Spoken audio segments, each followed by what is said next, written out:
This shirt makes me look like Chandler Ainsley. If I had a neutral lip and a blowout, y'all would be like, oh, who? Hey friends, today, I don't even remember how I fucking start my videos because they're so far and few between. Hey friends, hope you're having a wonderful day. Today we're gonna be talking about my most disappointing books of 2019. And if I look down a lot, it's because I'm on my laptop and I'm looking for, or I'm looking through my Goodreads. You'd think I, like, am a better planner, but actually, I feel like you guys don't think that I'm a better planner. I think you know, what to expect from me. And I appreciate you for that. The first book that I want to talk about is The Gentleman's Guide to Vice and Virtue by Mackenzie Lee. When I first talked about this book, I could not, like, make heads or tails of my feelings of it, and I've since decided that I didn't really like it that much. I enjoyed the couple, but everything surrounding it, I wasn't a fan of. For those of you who don't know, this is a story about a guy named Monty, who is basically a bisexual man in the 18th century, I think. And he is in love with his best friend Percy, and they are going on a grand tour of Europe, but as things do in books, things go awry. I wanted to love this book a lot more than I did. I love history, and I love gays, and I love, like, the idea of navigating the world as a gay person back in those times, because I feel like there had to be, like, happy endings for some gay couples, like that they could just slip under the radar and it would be fine.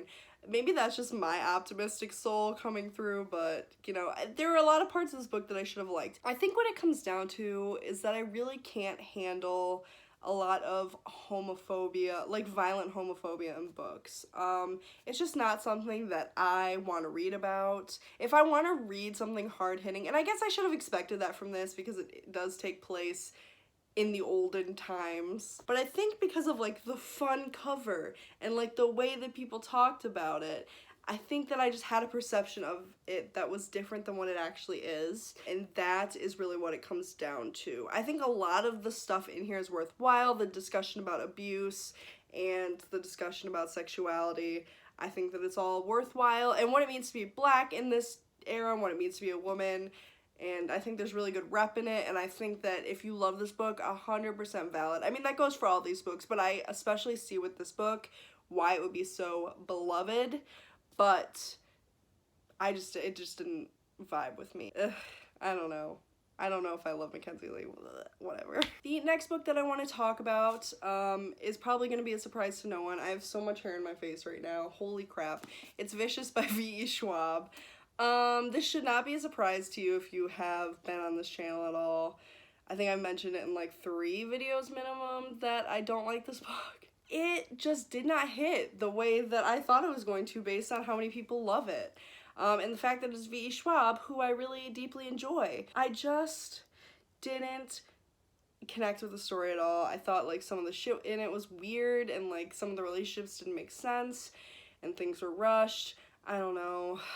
I should have liked it. This is part of why it's so disappointing, because there are a lot of elements in it that I should have liked. So I love superheroes a lot. That should have been, and any sort of, like, anti-hero situation. Like, Deadpool used to be my favorite superhero, so he's kind of an anti-hero, and I like stuff like that. And I like moral complexity and morally gray characters. So those were all wins for me. So this should have been a win for me, but I don't know. I did not enjoy it. It just wasn't for me. I like Eli, and I thought he was super interesting. I actually didn't hate Vengeful, the sequel to Vicious, which a lot of people who liked Vicious didn't like Vengeful. But I don't know, I just thought it added the depth from the Victor-Eli relationship, which was really where my annoyance came from, and how it wasn't, like, well established and when they started fighting. It added more details and more depth to that relationship that really helped me care more about the characters. So, I mean, I'm hoping that one day I will reread it and it will hit different, but as of now, it really disappointed me. I'm gonna say, you know what, I was about to do something, and I think I'm gonna save the most controversial. Actually, these are all controversial. Oh my god. I was gonna save the most controversial books for last. But I think that all I have is controversy, so I just love to spill that tea. Oh, you know what? I do have one that's not controversial. God bless. 2. Okay, so I don't have physical copies of either of these books. I used to, but I got rid of them because they disappointed me. So, the first book is Loki, Where Mischief Lies by Mackenzie Lee. I feel bad that I have 2 Mackenzie Lees on here, but that's the way the cookie crumbles sometimes. Sometimes you just don't vibe with an author. This was one of my most anticipated books because I was a Loki hoe in middle school. I was one of those bitches who was like coming in with the horn. Not actually, but I was like definitely had Loki merch or some shit. I was really excited about this for that reason. I thought it would be fun, and I especially liked when I heard that there was going to be genderqueer and pansexual rep because love that. I am genderqueer and bisexual, so I was like, we love to see it. Unfortunately, I just didn't like the story very much. It was pretty boring, which is wild because Loki is like not boring at all. So I was like, how did this happen? I realized that it was like a big undertaking, I guess, to write a story about Loki, who is so famous, and it's supposed to be like a tie-in to the MCU. Like, this is supposed to be before the events of Thor and everything. So I recognize how difficult it must have been to write a story like that, but at the same time, that doesn't mean I have to like it. It was just boring. The additional characters were kind of the I liked Theo, but I always like my queer babies. Yeah, I don't know, it was just boring. I don't think I would have cared or put it even on this list if I hadn't been so excited to read it. Like, I bought it the day that it came out. I was super, super pumped. And I guess I was just expecting it to be better. That's the long and short of it. The next book that I want to talk about is another book that I got rid of. It's The Daughter of the Pirate King. So the only reason that I thought that I was gonna like this is, first of all, like, people told me that it was a Slytherin protagonist, the female Slytherin, and that it's obviously about pirates because she's the daughter of the Pirate King. I am a hoe for pirates. That is my number one thing. I just love pirates. Like, if they show up in any book, I'm like, okay, this is instantly like an iota better because pirates. That's why I was expecting to love it. I was like, yes, Slytherin main character, love Slytherin main characters, especially when they're female, and pirates, how could I not love it? I hated it.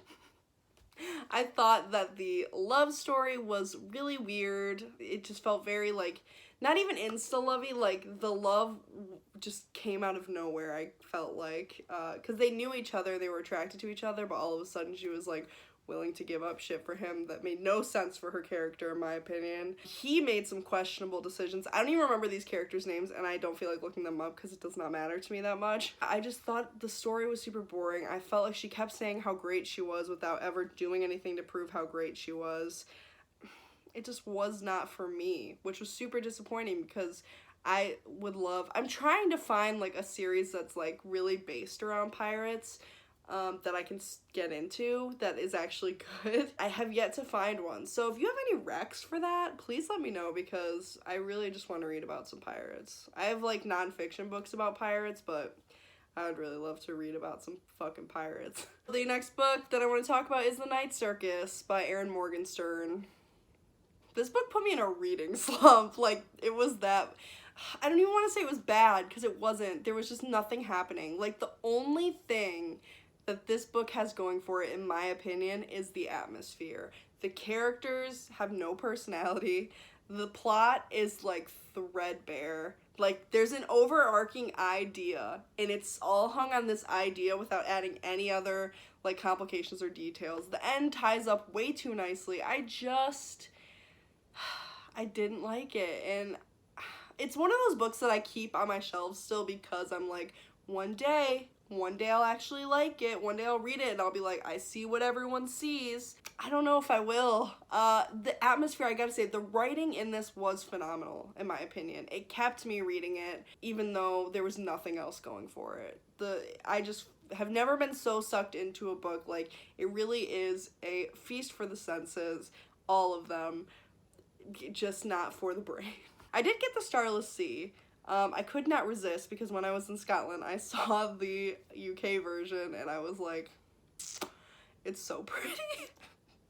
And I'm just so, just materialistic and shallow, so I bought it. I've heard that it's like, people who didn't like The Night Circus are saying nice things about Starless Sea, so hopefully I'm one of those people, and I love it, because it's definitely on my TBR for this month, and if not this month, then in January, so hopefully that one wows me in a way that this one did not. The next book that I have to talk about, I feel bad talking about this one because a lot of people have already talked about it, and I have already talked about it, and I feel like I drove it into the ground in my last video because I like literally named the name in the title, but it's Wayward Son by Rainbow Rowell. So this is the sequel to Carry On. I don't know what I was expecting. I think okay, so I've heard people say, like, in criticism of the people who are criticizing this, that, you know, did you want it to be happy? Did you want it to be light and fun?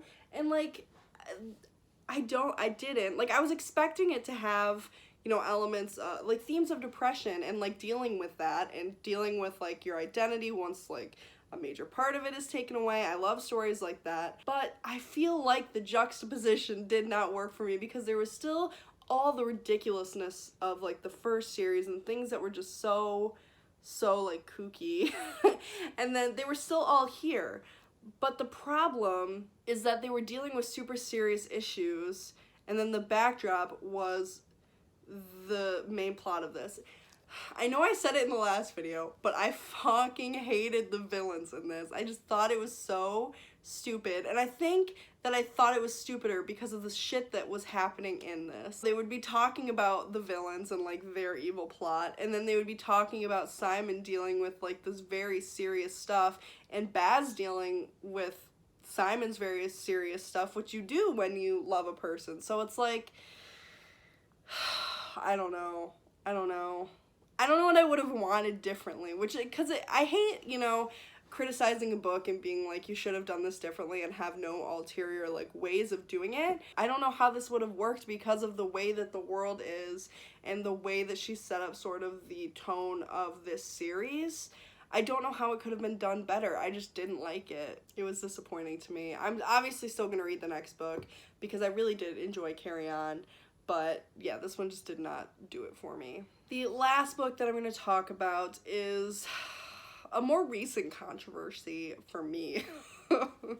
Controversy, like literally anyone cares about my opinion. It's The Seven Husbands of Evelyn Hugo. So I didn't like this. I gave it 3 stars, and that even felt, honestly, a little bit generous for the way that I felt about it. This book is about Evelyn Hugo. She was a famous starlet in the 50s and 60s? 50s, 60s, 70s? That sounds right, not 40s, I don't think. Anyway, it's about her and her life. She's basically telling her life story to this reporter, and she is gonna write a book about it. I loved Evelyn Hugo. The character Evelyn Hugo, I loved. I loved her friend Henry, I think it's Henry. Everyone else, either I explicitly did not like, or I just was bored with. Like, I didn't think that they were interesting. I do like the bisexual rep in this, and the fact that they explicitly say the word bisexual, that's great in my opinion. The things that I didn't like about this book were so numerous. I was just bored for most of it. I didn't feel emotionally connected to it. I hated the person that was like the love of her life. I really did not like that character at all. I hated the ending. I really hated the ending. I hated the twist. It really just kind of ruined it for me. Like, I may have given this book 4 stars. Actually, I would have given this book a more solid 3 stars if the ending had not been what it was, because I just really didn't like it. Wasn't for me. I'm hoping, like all these other books that I keep on my shelves, except for Wayward Son, I kind of just keep to have like the full series. I keep this in hopes that one day I will reread it and I will understand why everyone loves it, and I will be a lover of it myself, and it will all be good. Right now, I'm not feeling that. Okay, friends, that is it. Those are my most disappointing books of 2019. I kind of didn't like doing that. I don't know if I want to do, like, I'm not really a fan of doing negative videos just because it doesn't make me feel happy, or, like, I don't think it's fun to talk negatively about stuff. I feel like I had really, like, hyped energy at the beginning of this, and then I just kind of got depressed because I'm like, oh, these are all books that people really love that I could have loved, but I didn't, and so it's kind of sad, but what are you gonna do? You can't like every book. Tell me your favorite thing about these books if you love them. I don't know if that's how this is supposed to work, but I feel good about that. Yeah, if you liked one of these books, change my mind. I hope you guys have a wonderful day. I don't know when this is going up, but if you already had your holidays, happy Kwanzaa, happy Hanukkah, Merry Christmas, Blessed Yule, all the holidays. I hope you guys had a great one. I hope your new year is so fruitful and joyful and full of books. Bye!